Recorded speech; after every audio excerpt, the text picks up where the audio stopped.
Good morning. It's time to do it again. Time to ask the question, who am I? The land is still dark. I'm on the brink between worlds. I'm on the... that's not really the right expression, but I am between worlds. My sleeping world and my waking world, which looks just like your guys' waking world. But this is the time that I find that I can come into my head and do this show. Who am I? Ask the question with honesty, with sincerity, with... and how do I be in this world? How do I understand my equipment so that I can be my best self? And I don't mean best self in a goody two-shoes kind of way. I mean best self as in you want to be your best self, and not because the church told you so, or mommy told you so, or, all the authorities tell you so, and so you have to be a good person. That's not why at all. It's because when you understand your own equipment and you operate it most efficiently, your life just turns out better, and everybody wants that. Everybody wants that. No other reason. We just want better results. We want to be more effective at creating the world and the life that we want. And I would like to help us do it collectively as humanity. I know that sounds... You've got to have a lot of, I don't know, is it presumptuous to take a position like that? I think we can all take that because every one of us actually is humanity.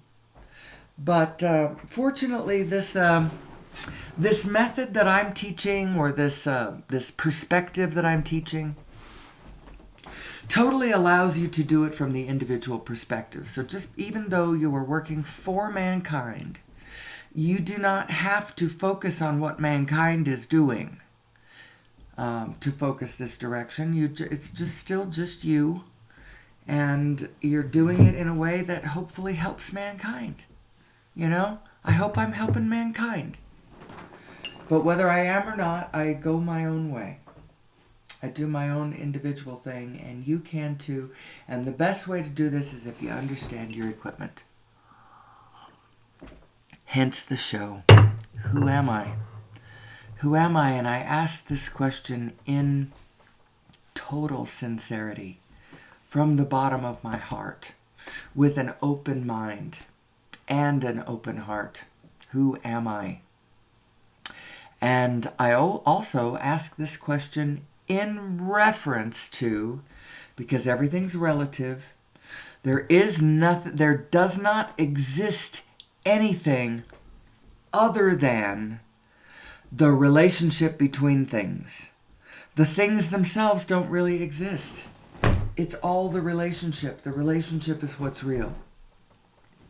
And so that's why it doesn't really make any sense to look at the common, I'm air quoting, the common universe between us as though it's fixed and we're all just sort of relating to it, each in our own way. We're all looking at the same thing, but we're all just looking at it from different angles. And while in a really big cosmic sense, that is true, on a day-to-day, more ordinary physical reality sense, that isn't true. There is no fixed physical reality between us that we're all sharing and looking at the same thing just from different angles. In that sense, that's not what's true, because the only thing that's really real is relationship. And so how is relationship anything that you could fix or be in common between all of us, when every one of us has different relationships between the members of the web, between the members of the... I called us a web just now. I wasn't talking about the internet. Who am I? Such a good question. And so many answers. And then when you ask it as an individual, oh my goodness, you could go all day long talking about all the things that you are. I'm a mother, I'm a teacher, I'm a fireman, I'm a doctor, I'm a lawyer, I'm a housewife, and I was born da da da, and my parents' names are da da da, and this is what happened to me in fifth grade, and you start getting into it, and everyone's specifics are so different, so different. We're assuming things that, wow. So the question is, who am I? The reference is source energy. Why do we ask this question? It's twofold. Because we're trying to understand ourselves. That's the one-fold. And then the twofold is on a very practical level. I want us to very clearly understand what's been happening to us in this movie we call history. And where we are in this moment. At least as... You can understand this in a general way. And you can get to a place where you can understand why our politics is playing out the way it's playing out right now. And I don't like it, and I don't think anybody on either side of the political equation actually likes it. I'm not sure. Maybe they do. Maybe there's those on both sides who are just relishing the drama and tearing into it with gusto. But I think a lot of us on the periphery are terrified of where they're taking us. Where they are taking us. So let's talk about politics. Politics being let's define it as perhaps the arena of our collective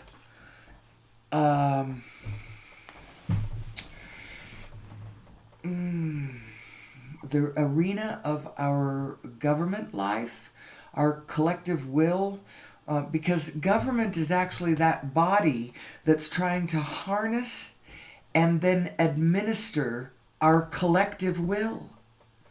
That's all it is. That's what it is. And our forefathers, when they got together, that document they made, the Constitution, that founded our government, was a statement of our collective will, what we thought the government was being created for, for the general welfare, to promote the general welfare, and to form a more perfect union. That sort of language. That's what we were doing. Well, it hasn't been enough to stave off the vibrational patterns that human government turns to. And no matter what we call it, it turns into the same thing. Whether you call it a king or whether you call it a president, it turns into the same thing. It kind of devolves to the autocrat. And there's a reason why it happens, and we need to understand it. The key is going to come as we understand ourselves and our own negative mind.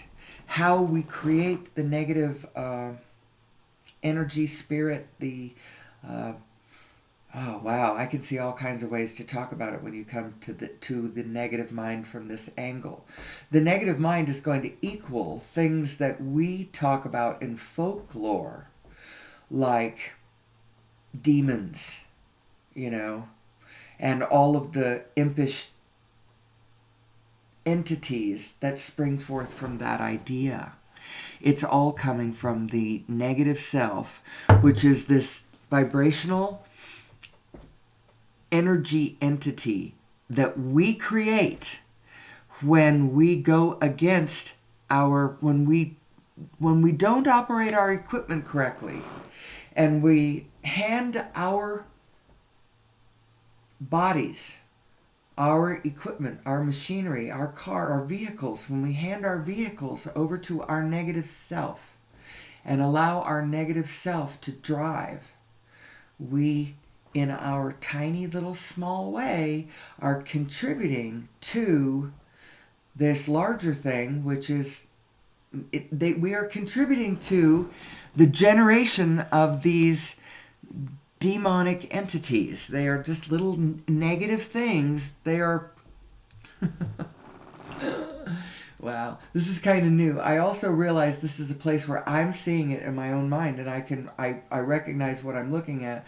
I also don't know that I have clearly described anything enough so that anybody listening to the show is here with me as I'm thinking about these negative forms that we create. This Shiva energy in the field. I talk about it all the time.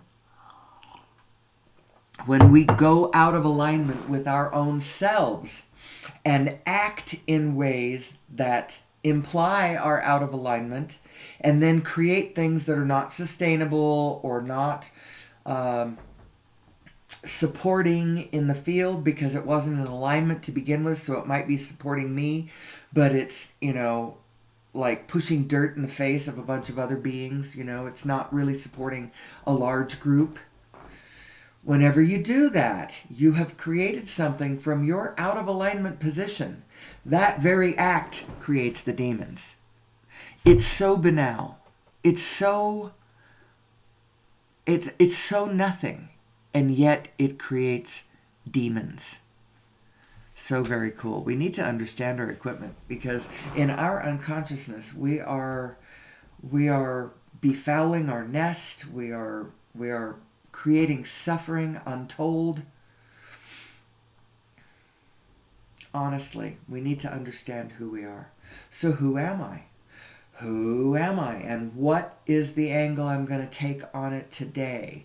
If you're a regular listener, then I love you so much and I appreciate you so much. I'm going to be so excited someday to confirm what your actual identity is. We're going to play a little, to tell the truth.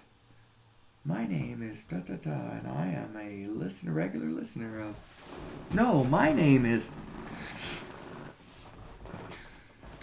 That's probably not the perfect analogy because all of those had the same name, and these are going to be all different names, and the to tell the truth part is, and I am your listener.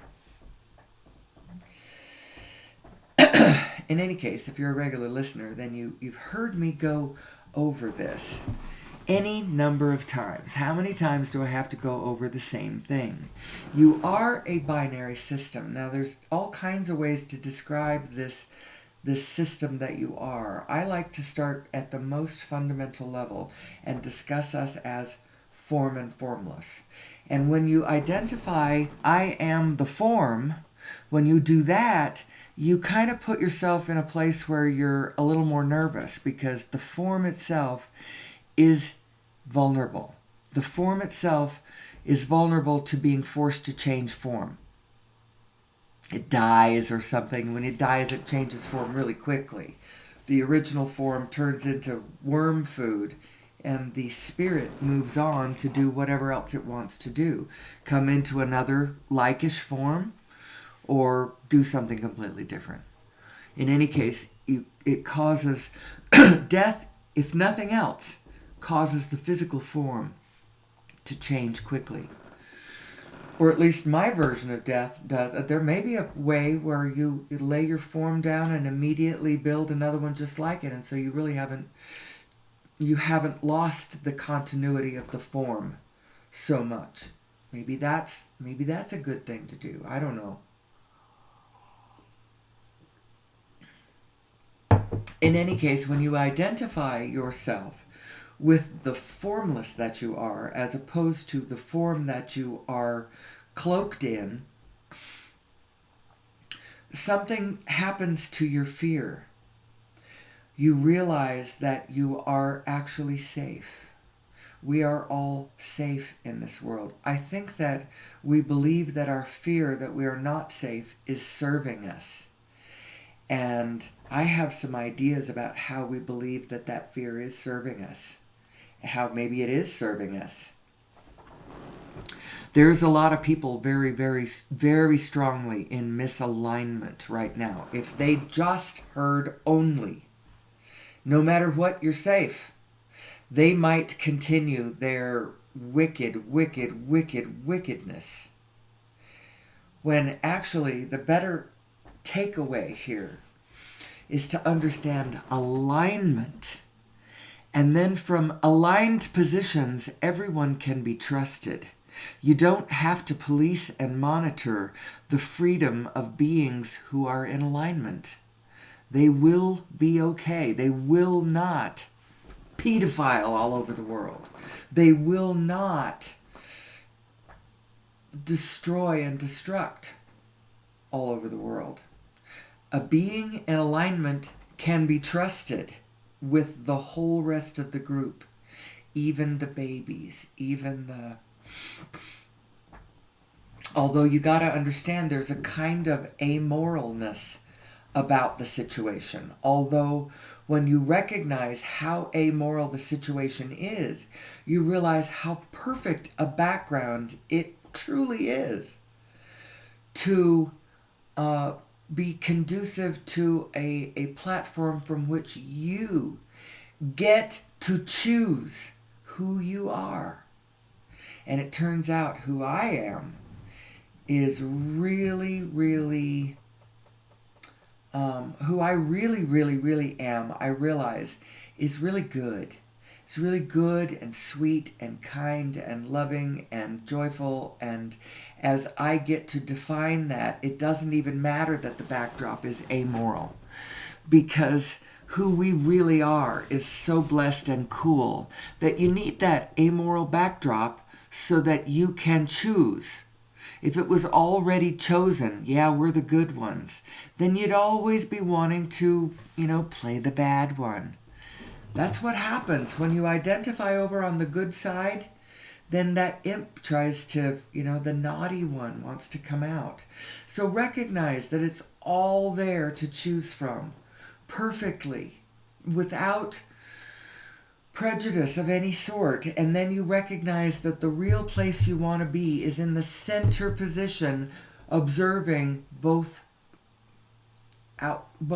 extremes, That's the actual position. And this brings me to teachings I've come across recently. I do not revere the teacher in the same way that I have revered some teachers, although I recognize validity when I hear it. I do. I'm like, oh, there's something to this. There really, really is something to this. And I liked his teaching, the 1, 3, 5, 7, 11 download. I like this one. The one refers to the allness, the one being that we are all a part of, the universe, the great almighty, the one thing. The universe is one thing. It's holographic. And so all of the information of all of it is in every bit of it. It's all everywhere. It's holographic. It is one thing. That's the one. But where does the 3 come from? Why doesn't it go to 2? What's the 3? Well, when you go to 2 and you get that binary, that duality hit, and you see the 2 sides of the duality, immediately you are minded of where to observe it from, which is the center.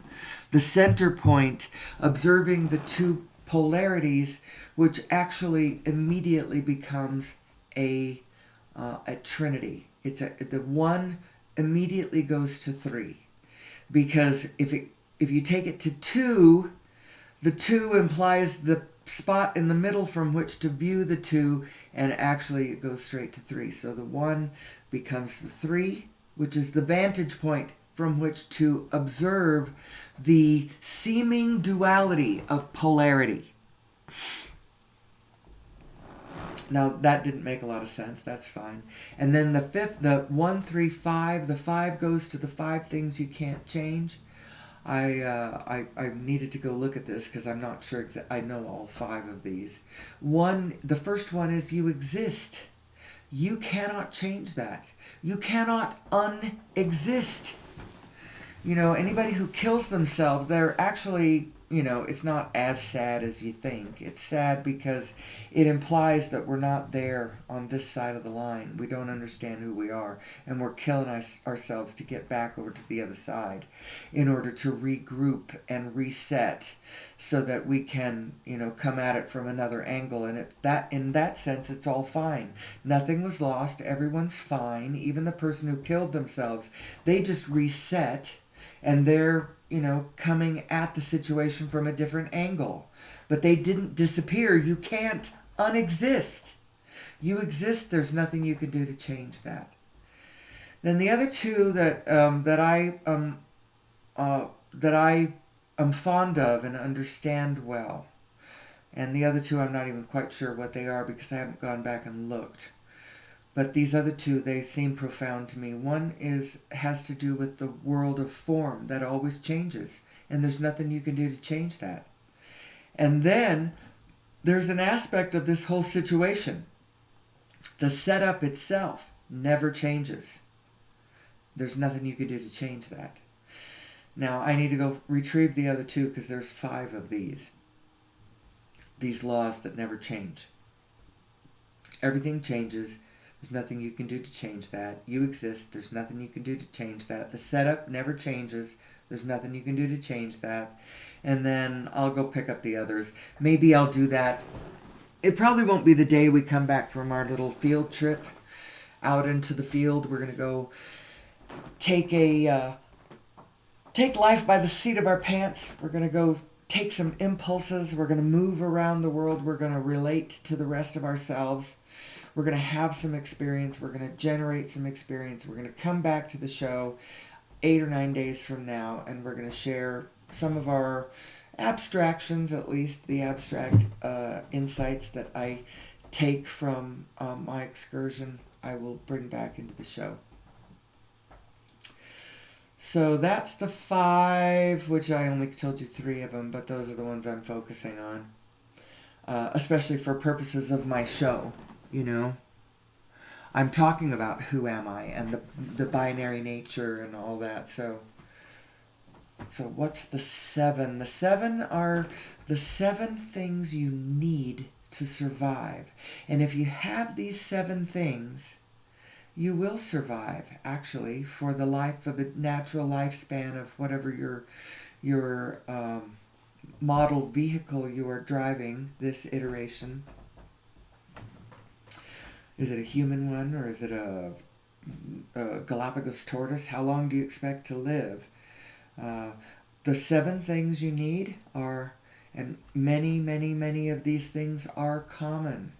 And actually, to some extent, every single one of them is common.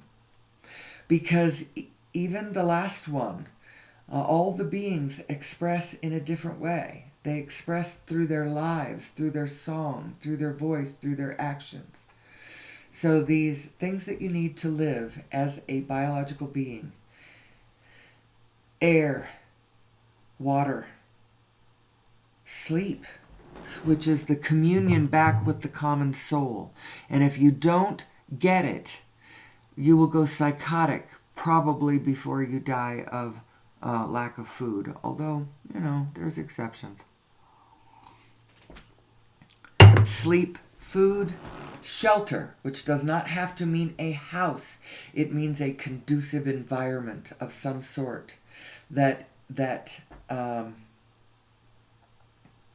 accommodates whatever shape you have taken.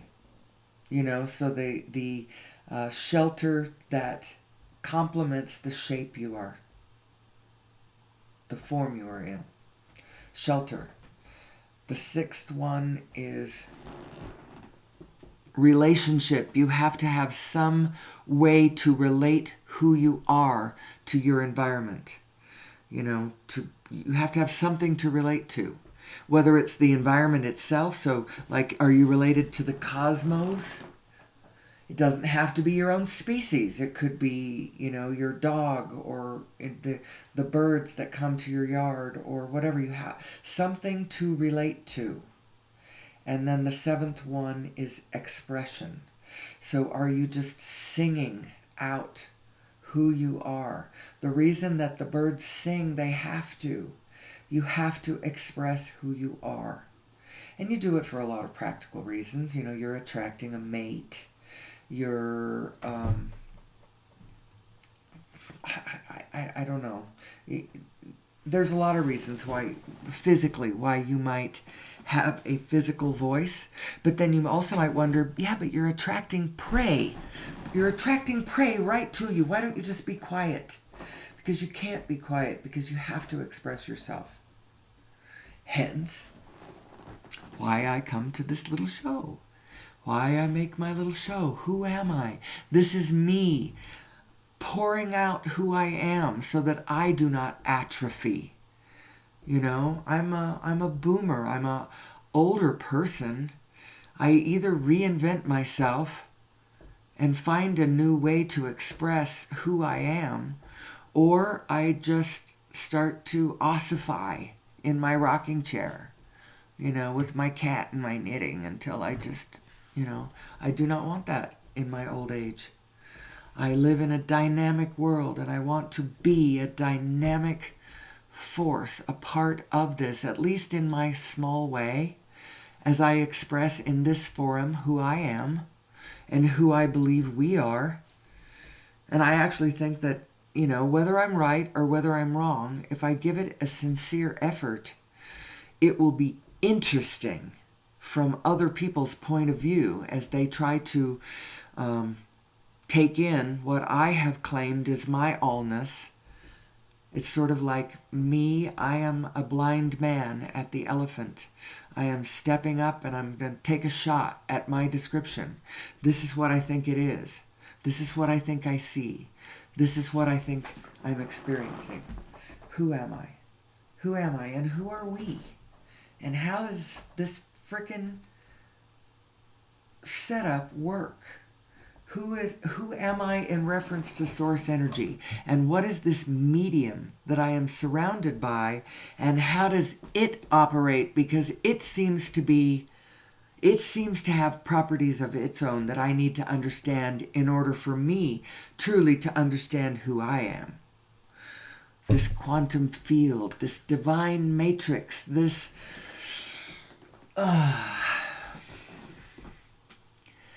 divine plasma that connects us all, this quantum field. Who am I? You hear me ask these questions every day. As a matter of fact, I shouldn't just keep saying the words. Who am I? Who am I? Who am I? You know, it's somebody listening is like, okay, I gotcha. Get on with it. Who am I? Well, I have some inadequate and yet they're basic little visual aids I bring to bear at this point in the narrative. Now, maybe what I should do right now is just take a running stab at a real quick pull the whole thesis together. What is my thesis? Well, first of all, the question is, who am I? And the answer is in reference to source energy. And so how do you make a running stab at the whole thing? Sometimes what you just do is you just repeat over and over the same beginning statements. But we're trying to understand this clearly so that humanity can do a number of things. First of all, we need to understand ourselves. We need to understand ourselves geopolitically. Politically, I'm going to really emphasize that word because my people are getting ready to undergo some political throes of some shit. That on the one hand, some people are really vested in they're really interested in it and they're deeply involved in it. And they are very clear about what side they're on about it. You know, are they on the evangelical Christian side, or are they on the, progressive, liberal side? Wanting us to open up and just love everybody. And are you someone who wants to slam the borders down because you're afraid of your neighbors to the south, or you want to open them up because you understand we are one with our neighbors, and or maybe you understand understand with clarity that it is actually the political stances of the United States, but economically, and as well as our drug laws and our drug positions have created certain the without going into specifics, let's just say that the stances and positions of the United States have had a deep effect upon the prosperity or not prosperity of our neighbors to the south and possibly to the north and east and west. We all affect all of us. They are affecting us, we are affecting them. We really need to understand who we are. Now we want to slam the borders closed because, well, we don't want the hordes to come racing in, especially before we understand who we are. We need to understand who we are so that when we help out anyone, neighbors to any direction, and we don't need to help them out by allowing them to flood into our country. We could help them out by straightening out our own act so that we actually were in truth assisting the prosperity of all of our neighbors. But we can't assist the prosperity of our neighbors when we do not know who we are ourselves, and we ourselves are out of alignment. How can you tell we're out of alignment? Because we have way too big of a military budget. Now, I just know that. I just know that because I know that in alignment, we are going to be peace on earth, goodwill towards all of us. All of us. We will not be taking up arms because we will understand that that is not a solution. It is actually, it just makes the problem bigger and bigger so that we can see it more and more clearly. So that it becomes more dreadful, more necessary for us to focus and fix it because the threat of now that in and of itself is not enough to get us all the way to understanding who we are, because we actually did our lesson last century. And it is for us to understand this century as it begins to play out in the field right in front of us as Americans. But we're standing in a different perspective now. We're not the allies coming in to protect someone else from someone else having played out this monstrous scenario. We're going to be playing it out from a different position. It's going to be playing out in our own geopolitical arena right in front of us. And it's going to get bigger and bigger as the visual aid for us to refer to and understand. As this year progresses, as the next couple of years progress, stay tuned to this channel, because from this channel I'm going to be taking all kinds of views on this, historical views and allness perspectives, whole systems approaches to solve this little issue. This little problem, how it doesn't matter what you call it, whether you call it a president or whether you call it a king or whether you call it an emperor or whether you call it a pharaoh, it doesn't matter. And every one of them might have started out calling it this thing. We call it a king because we don't like pharaoh because look what happened there, and then that got ruined. And then, okay, it's not a king anymore, it's a president. It's not a president, it's an emperor, it's a whatever. It doesn't matter what you call it. The one at the top of the ticket always ends up with a certain kind of issue about it. I think it's because we don't know who we are. And as we continue to explore who we are, as we observe our geopolitical unfolding over the next few months, shall we say. We have at least an interesting election coming up in November. I don't know who's actually going to be elected. I'm not exactly sure who's going to run. It seems really obvious that these two people are going to run. It's going to be between Biden and Trump. But is it? Trump might be going to jail. or not. Or his people might, stage a huge coup, break him out of jail, and crown him king. They could. There's all kinds of things that could happen. The one on the other side, he could die, or just fade off into obscure dribbledom, because he's not all that sharp. He may be holding the line of conventional, moderation, but it's a pretty flimsy line he's holding. He might be overtaken by Kennedy, or I have no idea. I have no idea. The whole thing that is playing out in front of us, make no mistake about it, it is an energy event. So look for the energy. Don't just look for the words on paper and the forms. If you want to understand what's going on, you got to understand it as an energy event. And I'm not so sure that the roadblocks that we've put up in the way are going to hold the energy back. Let me explain what I mean. We have put this line of judges and courts, and that is it's like a storm break we've put in front of. No, that's the wrong way to go about it, because I'm not sure what to say what it's in front of. But I know that it's holding back the energy event, the storm that we are trying to contain. But it doesn't have anything to do with logic like we think it has to do with. It has to do with energy. It has to do with emotion. It has to do with people are angry. They are angry right now.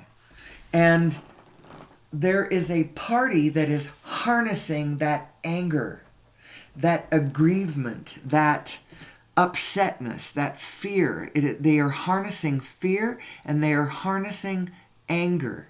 And it is resonating. They are resonating with this. And it doesn't matter, the courts could 10 courts could come out and say all of these things about Trump. And it would not, the anger that he is harnessing is still out there. And it actually doesn't even hinge particularly on him. If he's taken out of the picture, there is just going to become a clearer, more in negative alignment. A being will step up in his place and what are the words? Resonate with, it focus that anger more clearly. It's almost better that he's the one. I really don't want him to be taken out of the picture, because a better one, an angrier, more clearer, more demagogal, more doctrinaire, more someone with more of a. Trump doesn't have any. He's not an ideologue in any way. There's no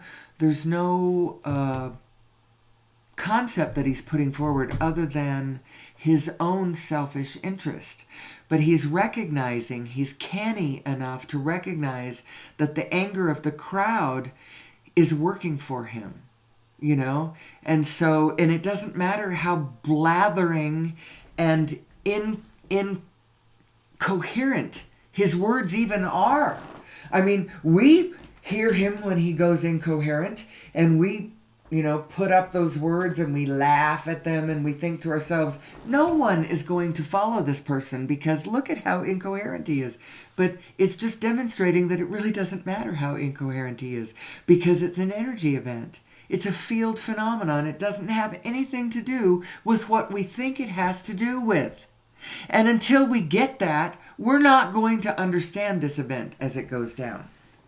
we're not going to understand what's happening to us until it gets bigger and bigger and bigger. And I frankly do not want it to get so very, very big, because I am a student of history and I understand full well where this is going. And it can get all the way to Holocaust, while everybody, all the sensible people along the way, can't understand why it's happening. Well, we're going to understand why it's happening this time. And we're not going to let it get all the way to Holocaust, all the way to Anne Frankdom, all the way to all the horrible, horrible stories of what happens to the state when we misalign, when we don't understand who we are, and we sacrifice ourselves to the greater good or the greater whole. You got to understand, if you're going to sacrifice yourself to the greater whole, well, first of all, do not sacrifice yourself. You can honor the greater whole, but not in your sacrifice. You have to live and be and align for the greater good. You don't sacrifice yourself for the greater good. You align yourself for the greater good. You sacrifice, and in a way, you're doing a different thing for the greater, and it's not necessarily good. The reason this is true is because it is not just the all that is important. Every piece of the all is important. And it's important because every piece of the all contains all of it. And so there is none of it that is throwaway. None of it is disconnected from the rest of the group and disposable. It's all part of all of it, and so all of it is important, and so you are important too. And your asshole neighbor is important too. Dang it. We've got to get this through our heads. The only way that I can accept this is by completely letting go of what I thought physical reality was. I have to let it go. Because if I don't let it go, completely let it go, then I get all protective when I think about having to allow my asshole neighbor. I actually don't have an asshole neighbor. I don't. All of the neighbors that I actually know are very nice. So if any of my actual neighbors ever listen to this, it's just an example. It's not specifically. My immediate neighbors are not assholes. But, you know, I see down the road, I see the political signs that they put in their yards, and I can imagine the degree of separation and ignorance and out of alignment thinking, the anger that's resonating with my neighbors. And so that makes me frightened about them. But then I see what they do with their agricultural thing. Maybe they plant stuff that every year attracts the frickin' sandhill cranes. And they are the yard that has 1,000 sandhill cranes. You know, and it's so beautiful. And I know that they have done it because they want to attract the cranes, because they're cool people. And so their political ignorance, it makes me crazy. Everything. But then, are they ignorant? Because frankly, my side, the side that I used to be so sure was so much righter than the other side, because we're talking about us as a group, stronger together. You know, we're all in this together. And that's so true. And when you go at it, you know, each of us individually, how off does it get? And but then I go, yeah, but that we're all in this together. That's the slippery slope that the state argument uses in order to get us to this. It actually is all in this together is the state argument way that gets us to the autocrat. It's really funny. Both sides are driving us directly to the place that neither one of them wants to go, and is pointing at the other side saying, you're the one driving us there. It's crazy. It's absolutely crazy. You have to back out of this polarity. It's the polarity itself that is the trap people. You've got to find the center position from which to observe both sides of the polarity. It is the Holy Trinity. It's the meaning of that. It's in consciousness. It's the triangle position in consciousness where you're looking at the polarity from the center. It makes the 3 points, and amen. You know, you've got to know that there is no us and them. There is no enemies. We have no. So I no longer see my neighbors on the opposite side of the political spectrum, even though they are going to be the party who has the actual autocrat, at the top of the ticket. Both parties are driving us to this position in their polarity, in their us and them paradigm.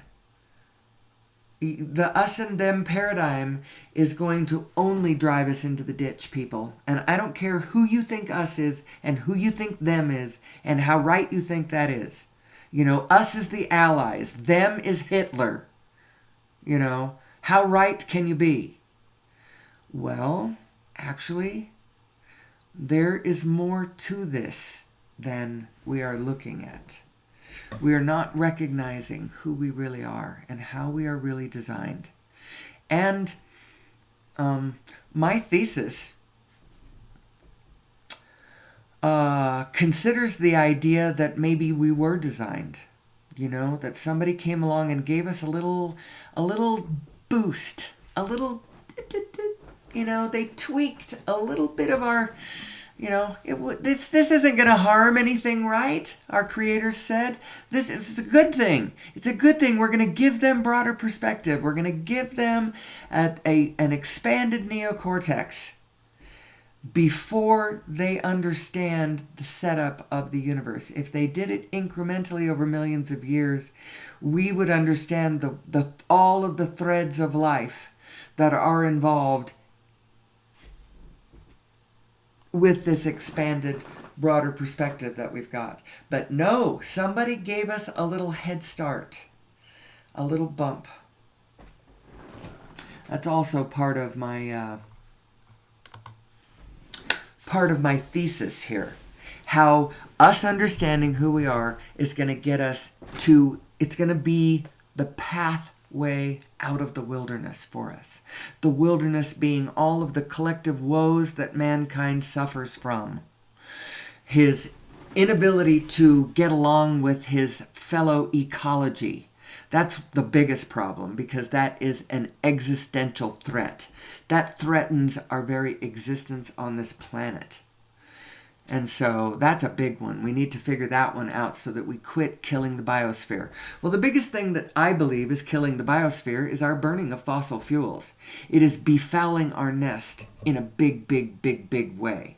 In a way that is starting to have monumental effects on our climate, on our ability to adjust to normal cyclical warming events in this part of the galaxy even, or aspects of our sun, or whatever is causing, because I believe that our global warming issue is twofold.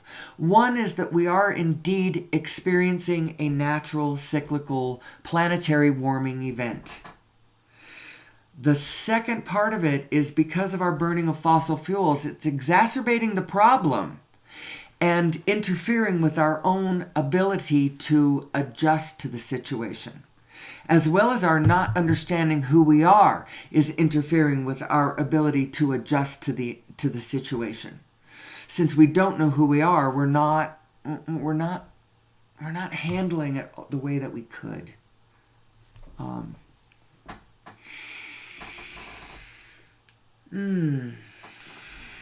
That brings me to, I'm going to take us to this one early. This one, not knowing what's real. Not knowing what is real.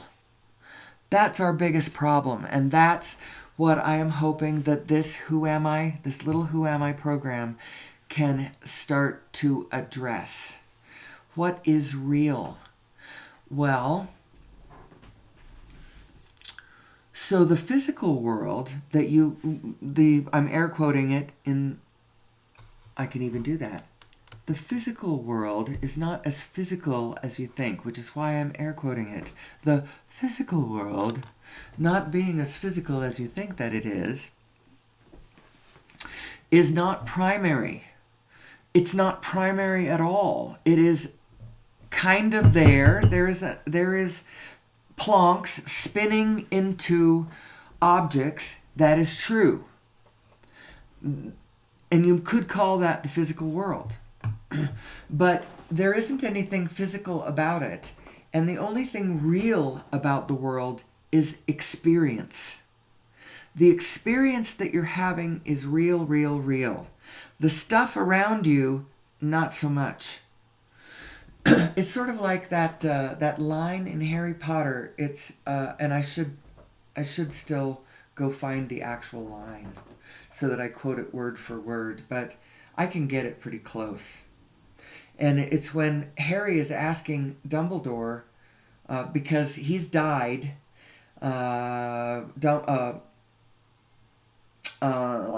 what's his face? The bad one. He who must not be named. Voldemort has killed him. And he is in King's Cross Station. It's all white, and he's there talking to Dumbledore. And they're talking about the meaning of everything. And he asks Dumbledore, he says, is this real or is this all in my head? And Dumbledore says, of course it's all in your head, Harry. What makes you think that's not real? What makes you think that it's not real? So just because it's in your head doesn't mean that it's not real. It absolutely is real. The experience that you're having is real, real, real, real, real. But it really is just in your head. It is in consciousness. We are all having the experience that we are having with one another, the collective one that we're sharing, the physical world aspect that we're sharing, all of this. We're all having a real experience, but each and every one of us is having it in our heads. And our heads are actually what is creating the experience of it. Your consciousness is blowing for you the film of the reality around you that you think is around you, but you're experiencing it in your head. It's really, wrap your head around this. Wrap your head around it. So not knowing what's real. If you think the material world is real and you're grasping and clinging to that as it is fluxing and becoming and begoing, frankly, I like that word, begoing. I'm going to use it a lot. The world, so remember we talked about the world being binary, or you can think of it as having two aspects, two major aspects to this whole setup. We're talking about whole systems.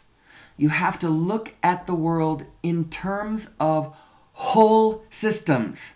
So where do you start from? What's the fundamental place to start from? Form and formless. The form is always changing. There's nothing you can do to change that. It is always changing. And as a matter of fact, it is changing so much faster than you think it's changing. You don't like change. You don't ever want it to change because you're identified. You are identified in the world of form. So you don't want the world of form to change because it's messing with who you think you are. Form and formless is where the fundamental demarcation is. The formless never changes. The form always changes. The formless is changing the form. You are the formless. Quit identifying yourself as form. You are not form. You are formless, becoming any form you want to be. That's who you are. That's who I am. That's who everybody is. Now that can be a little bit threatening at first. You say, that seems kind of like anarchy. That seems kind of godless. What do you mean I'm in charge? What do you mean it's just what? It's not the slightest bit godless. As a matter of fact, God is in not just every molecule, in every plonk of the universe. God is You can't... I see God as the formless. And then the form is what it becomes. So that's how God is in the creation. But it's the formless aspect of it. What is this formless aspect of it? It's the desire. It's the connection. It's the relationship. That's what God is. God is the love that holds us all together. God is the glue that holds us all together. God is the holographicness of the universe. The Almighty. God is the Almighty. It's the oneness of us. The formless aspect of us. You are the formless. You are not the form. And yet, your formless aspect has created this form. And so, of course, I am the form. But not really. Don't identify with the form, because the form is going to change. And your identity needs to be put in the place that never changes. You need to plug that plug, your identity plug. You need to plug it into the formless, and then you will be okay. Now, all of a sudden, you are one with the rest of the universe. Now you are plugged into your source, and your impulses are going to be correct as the Almighty, the great organizer of coherence. And what is it trying to organize? It doesn't matter. It does not matter what the form turns out looking like. All that matters is that it is organized along lines of beauty and love and mutual benefit, and that convergent point where the win-win position is, where because we're all in this together. So that's the only thing that matters. And if you hold on to that spirit primarily first, hold on to that spirit, and then take all impulses that come from holding on to that spirit, then we will create a world where it all works for all of us. Because it really can. We are all a part of a great, benevolent, beneficent, magnificent organizational structure that is trying to organize along lines of coherence and mutual benefit and loving, joyous connection. So you hold on to those vibrational things first. That is what is primary in this world. Hold on to that as primary. And then, lo and behold, the manifestation, the physicality of it will match that spirit.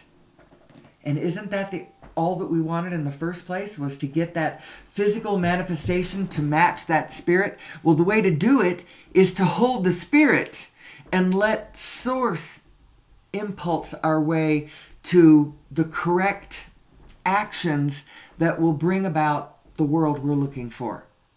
That's how you do it. You don't go from the outside and try to change the conditions from the outside. You can't do that.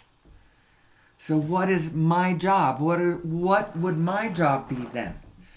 Get into alignment with my own binary self, my form and formless, this is my picture of it. Source and my macro and my micro. Get them into alignment with one another. Make sure that your physical mind is thinking things that are in alignment with reality, with what I care about.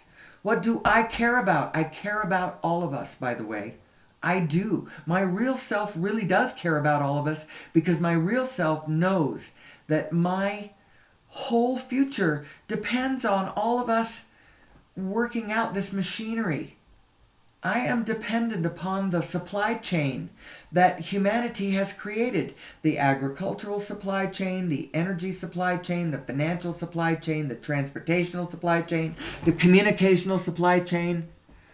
You know, this thing I'm doing right now, this little show that I do, Who Am I? It goes out on the internet, which is the rudimentary, budding, nervous system of humanity with a capital H. This being that we are, this morphogenetic field of human consciousness that we are on planet Earth. This internet is part of that. It's part of our communication system. My ability to get onto it. I need the rest of the group. We are all in this together. And we are all in this together whether we lockstep and groupthink or not. And as a matter of fact, when we do not understand how fundamentally we are one with one another, that's when we turn to the lockstep and groupthink aspect, where we become a state in an outward way and we deny the individual and we, focus on this oneness that we are. Well, you don't have to do that. We don't have to do one damn thing in order to be inextricably one. We already are inextricably one. Now you can just be yourself. That's what you need to do. You need to find your source. Individually, find your source and emanate from there. We all need our authenticity to sing loud right now, especially if we're going to save ourselves from a very challenging moment coming up. Although I only say challenging moment and then I say it with a laugh because part of me wants to see it. I am really excited and thrilled to be able to see the vast clarity that we are going to get when we recognize the similarity of moment from last century and this century and how we handle it different and how it implies who we are and what we are doing in the background all the time. We are making ourselves safe right now from a repeat of exactly what happened last century when the autocrat, when the whole thing devolved into, what am I talking about? I'm talking about World War II. I could be talking about World War I, but that was something else. The World War II, in an interesting way, illustrated, at least for me, a different aspect of humanity. And it was with that whole Nazi thing. Because that is illustrating a psychosis that mankind has a propensity for. And we need to understand this psychosis and heal it so that it does not take us down in a 21st century version of what happened last century. We do not need a 21st century Holocaust. We already have it's dribs and drabs everywhere right now anyway. I have a hard time really assessing exactly where the darkness is, the state of the darkness, because you got to be careful looking at the darkness. It is like Perseus and Medusa. You cannot look directly into, so right now, fortuitously, I have pictures of apertures up on the screen.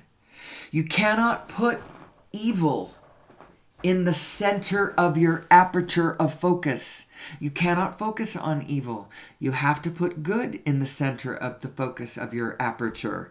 And the evil you can only see from your peripheral vision, because whatever is in the center of your aperture, that's the direction your starship is flying. Thank you very much. So if you put evil, if you put a negative spirit in the center of that, that's the direction you're flying. What do I mean by that? It means that basically you are creating in this moment, you're going in the opposite direction of where you want to go, where you think you want to go. Now, going in the opposite direction of where you want to go will open up lands that you didn't realize existed and ultimately will be okay. So it's all right. Even the darkness that we go to is okay. But so even last century, going to that horrible place that we went is okay. But I don't see any need to keep doing it. The illustration has been clearly made. And we can just go back and refer to that. I don't see any need to play it out again. And I personally do not want to do it right here in my backyard with an autocrat as my president, whether you call it a pharaoh, or whether you call it a Führer, or whether you call it a emperor, or a king, or a president, spiritually, until we understand how this phenomenon, what its core is, what its root cause is, we'll keep doing it. Which brings me back to the 5 kleshas, which I've already shown this picture, so I mean it's not. But this is kind of a circle of information, right? I also know that our method of energy production and our insistence on this centralized energy. Have you noticed nobody can get away from the centralized energy aspect of it? That no matter what, we're all being guided back to, well, whatever the answer is, it's got to be centralized. Got to be centralized. Everybody's waiting for clean fusion. Clean fusion. Like that's going to save humanity. It might save humanity on the one hand, but it's not going to save us on the other hand. The other hand is we still need to know who we are. We still need to understand source energy. And source energy is actually going to truly free us from all forms of burning any kind of fossil fuel. Also, it's going to free us from any kind of quarreling over energy resources, because there is plenty of energy resources for all of us. We do not have to compete for energy resources. And that's largely what the wars of the planet right now are. They are us competing for energy resources. Because if we had all the energy we needed, all of us could scatter and create all the resources that we need. I could go off into my own little piece of ground here, and I could grow all the food my family needs on my little patch of ground. And then co-create with my neighbors all of the community orchards and the bigger sources of food and shelter and air and water and all that sort of thing. All of that we need. But you know what? Human beings want more than just what we need. We like to transport all over the planet too. We like to visit one another. We like to move fast. We like to play. There's all kinds of things we like to do. Communication, and we don't want to go back to just an agrarian society. We want it all. And I'm here to tell you, we can have it all. We can have it all. Very quickly, since I've passed the hour mark, I'm going to just explain because every one of these videos, I want them to be able to stand alone, as well as work with a greater body of work that is describing who we are and what is the medium that we're swimming in, and how do you operate with it, how do you understand your emotions, positive and negative. As I hear more things from teachers out there, I will bring it into the conversation. But I'm going to have clips of the things that I'm collecting that I think are really interesting. The Emergence of Mass and the Nature of Gravity, both the paper and the YouTube description of it will be listed in the description of this video. I will also put in, let's see, what else goes in this? Pardon me while I go look at that. So we're going to have links to the Lost Century and how to reclaim it, like we always do. We're going to have links to the Origin of Mass and the Nature of Gravity, the paper, and the YouTube description video. The Connected Universe. I found this on YouTube. Again, it went away for a while, and now it's back. The Connected Universe. It was narrated by Patrick Stewart. It was back in 2016, so it's 8 years ago. It's not brand new or anything, but it's a nice intro to this discussion about the connected universe. This new way to understand the mathematics of what connects the quantum and the cosmological world mathematically, so that we can plug our technology into this information, so that we can understand and make better technology. Also, the article Butterfly Dreaming, because I just thought it was beautiful, by Paul Levy. And that's it. So that's going... and the first episode to Quantum Revolution. It's a series over on Gaia, 12 episodes. This is just the first episode. Go find the other 11 episodes yourself. It's fabulous. It will, in depth, describe the relationship between the quantum and cosmological world. Mathematically, it will describe it. So, the fullness of space, spinning space-time, the way, the new model for the Big Bang, all that kind of stuff.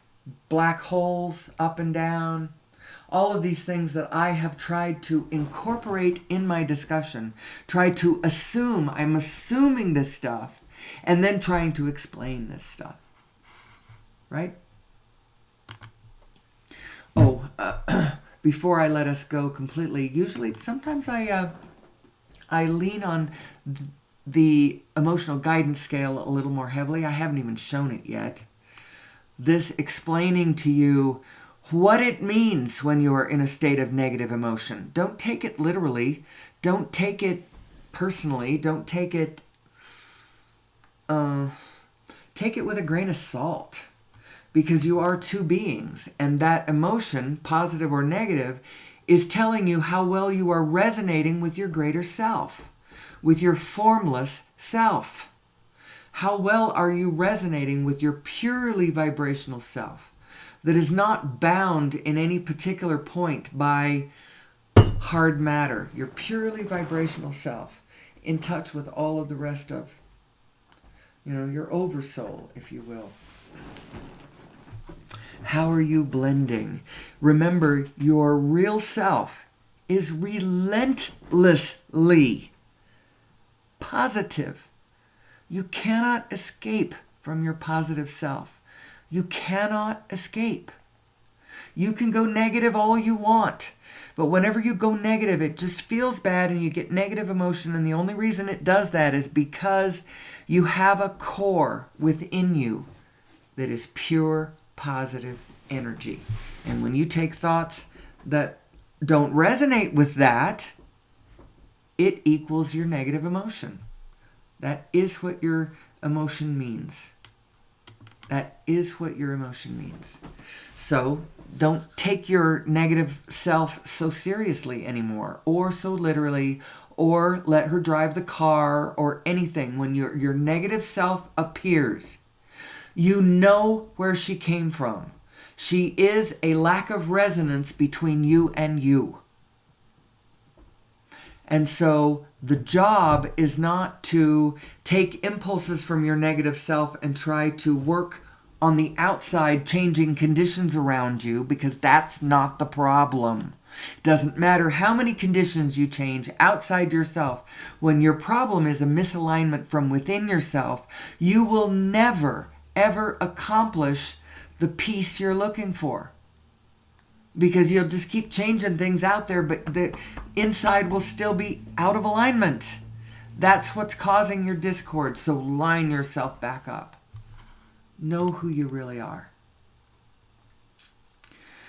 We are vibrational beings in a vibrational universe, and cymatics demonstrates this.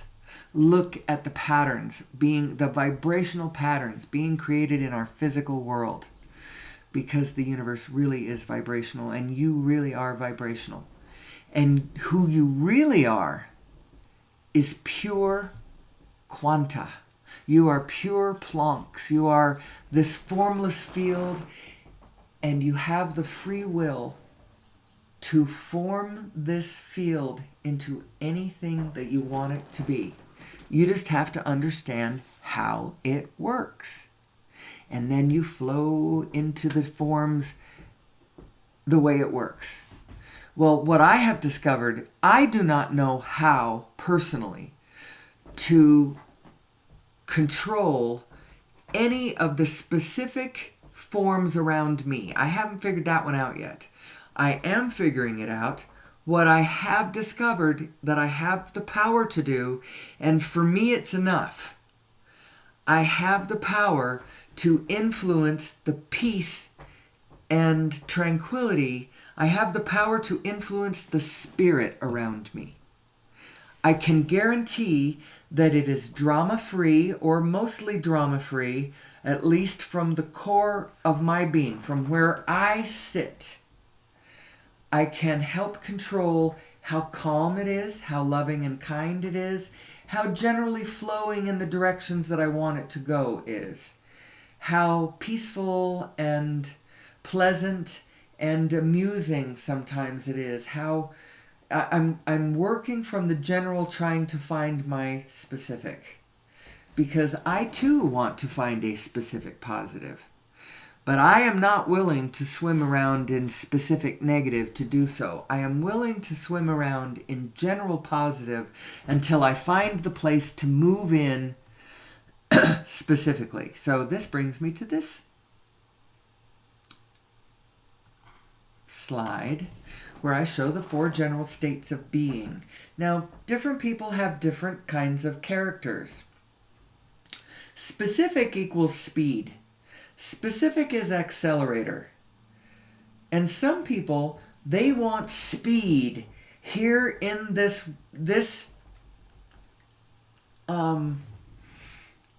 density. They want to experience speed whether it's in alignment or not. They want to experience the speed and they'll figure the alignment out.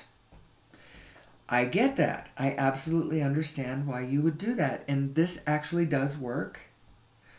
There are other people who are more sensitive and they want alignment more than they want speed.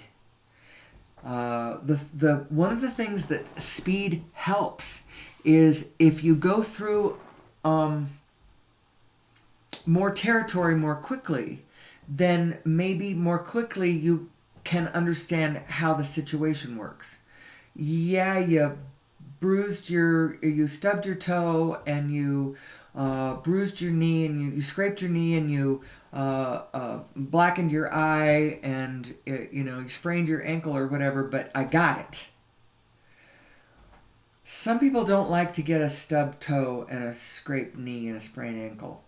And so they go more cautiously. And that turns out to be me. I am a cautious person. I am addicted to alignment, not momentum. I don't really care how slow my life goes.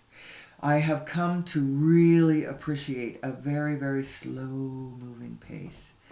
I love a day where I have no appointments whatsoever, so that I can just impulse purely off what it is that I want to do.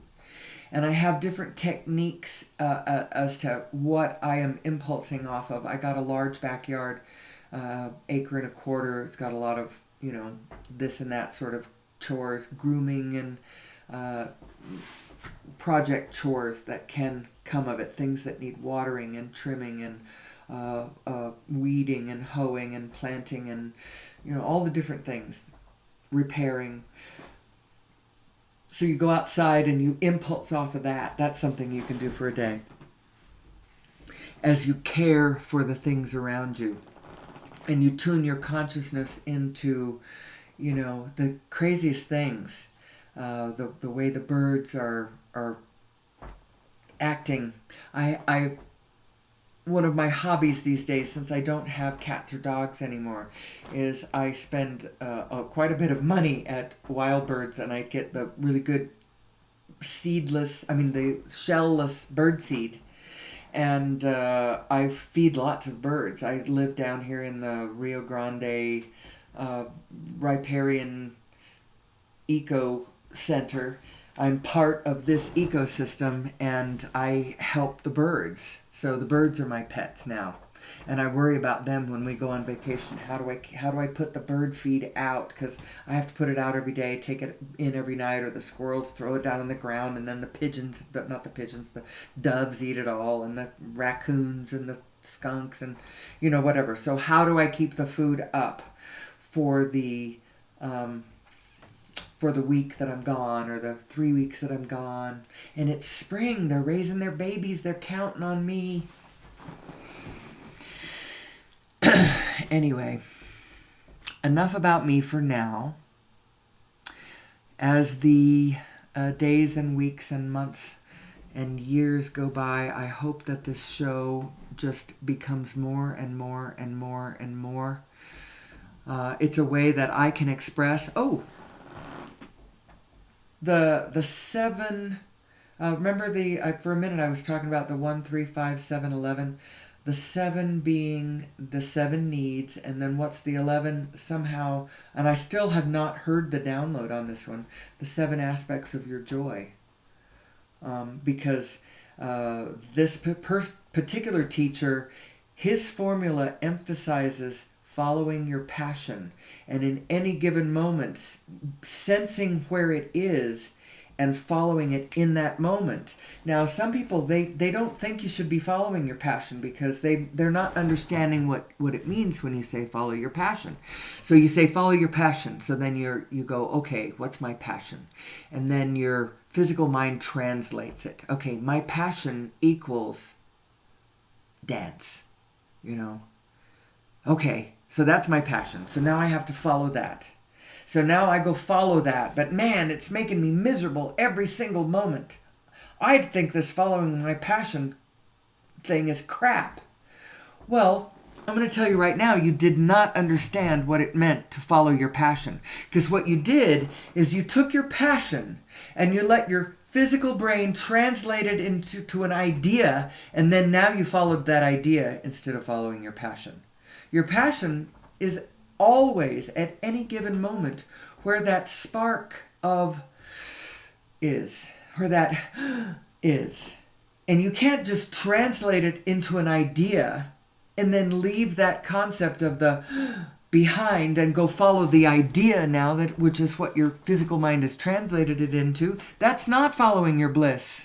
That isn't. That's following your physical mind's translation of what you thought your bliss was. That is not following your bliss. You have to at all times be willing to follow where you feel excited about. Whatever it is. And do it for a minute. And then if it starts to die, then rethink. Okay, where is it now? There it is. Okay, now I take another step. Oh, where did it go? Where is it? There it is. You have to keep following it's that feeling, that wick of that pulls you forward. That is your inner being. That's where she is. And that translation of it into an idea, that's your physical mind. And you got to be careful about which one you're following. Are you following source, or are you following your physical mind? The physical mind's translation of what you think that idea of source is. You got to watch out. Which one are you following? Anyway, like I said, I'm going to take a break. I might go in, because I am taking a break. I took a break in a way. I'm taking a break this time because we're going on a field trip. And hopefully it is my intention that I will have lots of experiences. I will even have some negative emotion that I get to transmute, and then I get to have epiphanies and ahas about afterwards. If I can do it online, then I can share. If I can do it on air, then I can share it with all of you. These little epiphanies. But what I might do, because I took a break back in March, I kept making the show, but I quit posting it. So I have a whole bunch of shows from the past. You may notice how my shows, they're all just kind of listed by way of their date. The title of them is Who Am I? And then the date. Starting with the year 2024, which is where we are. It's the format of the year is year, month, day. So I'm going to post, I think I'll go in and I'll post all of that gap where I didn't post.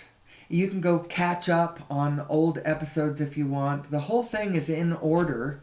It's done in the order that I have been developing this.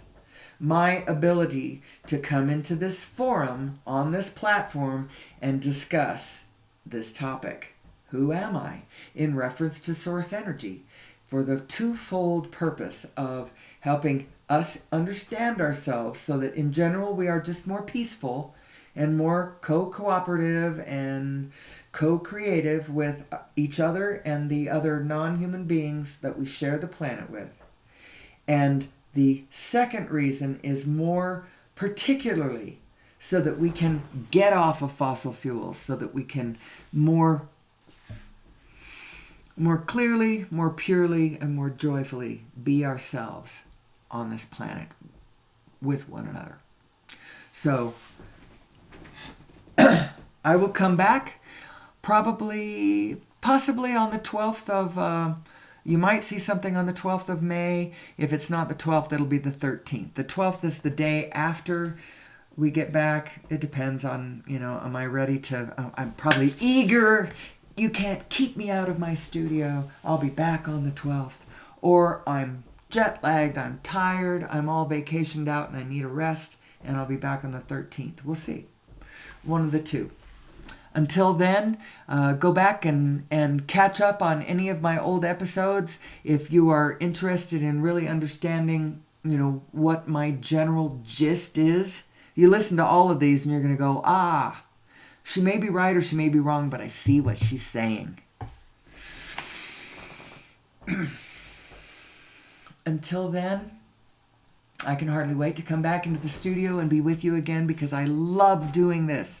I love doing this. This is the number 7 piece for me. Expression. Air, water, sleep, food, shelter, relationship, and expression. This one is the expression piece for me. And so I don't think that I can ever stop doing this one now. Now that I've really gotten my toe into the momentum of it, who am I? Who am I? I will be here every day for the rest of my life, unless I'm on a field trip and away from my studio and cannot do it. Someday I will take my studio with me. I certainly can because it's on a laptop computer. But for now, my laptop stays in my studio, and I will take a field trip and take a break, and I'll be back. So until then, I love you. I bid you peace, and may the source be with you. Amen.